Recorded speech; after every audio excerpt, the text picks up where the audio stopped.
Bedlam. This is an interesting game, interesting line. Oklahoma State, the number 22 ranked team in the country, they're at OU. 7.5-point favorites are the Sooners on Saturday night, ABC at 6:30 p.m. Oklahoma State is beaten, battered, bruised. They are down to one quarterback and mostly second and third string guys across the board.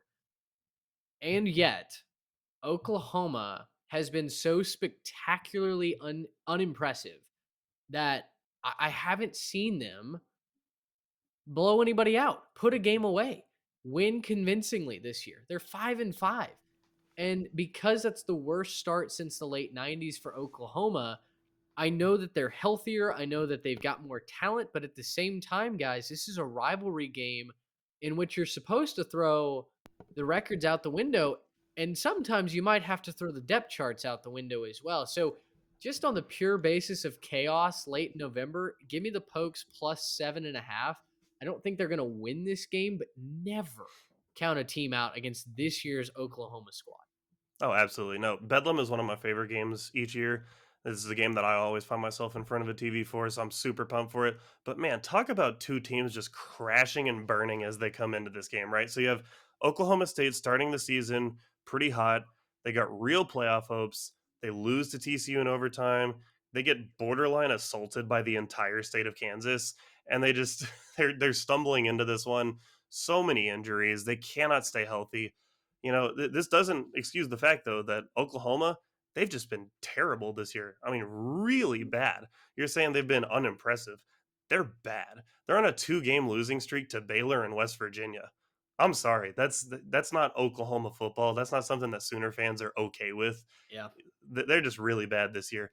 Oklahoma State's the better team here, but unfortunately, that better team is still struggling to get on the field because they're all injured, right? Now, they're going on the road. They're facing a rival, bad spot.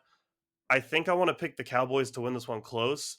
I honestly wouldn't be shocked to see this one go either way.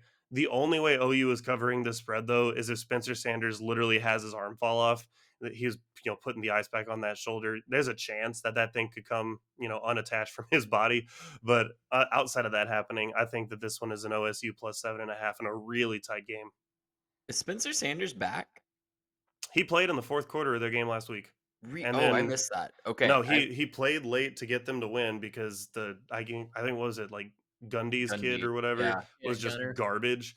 And so he ended up playing the last part of that game to help him come back and win. And then the post-game presser is just him sitting in a shirt with like a massive ice pack on his shoulder because he was clearly in pain. And so, I mean, again, like I said, he's going to play this game. There's no way he misses his last Bedlam. And the only way that Oklahoma covers this is if he literally has his arm detached from his body and cannot play. I think it was. I didn't realize that was even a possibility that he was going to play this week. So if Spencer Sanders plays, I'm with you guys on Oklahoma State plus 7.5. If he doesn't play, holy cow, it just all falls apart really quickly for Oklahoma State. And if he gets hurt in the game, it all falls apart really quickly for Oklahoma State. So I'll take 2 of those 3 outcomes. I am going to pick Oklahoma to cover this spread, and I'm not doing that very confidently. And most of it is just to avoid the broadcaster's curse on Oklahoma State. But I don't know. I think if there's any game that Oklahoma is going to get up for, it's going to be this one. It's a chance to kind of end the season on a high note, beating your rival for one that hasn't gone according to any plan for the Sooners this year. So, yeah, I'll take Oklahoma to cover because we just don't know what we're going to get from Spencer Sanders. Yeah, the same way they got up for that Texas game. Am I right? Hey, listen. Dillon Gabriel is playing, isn't he?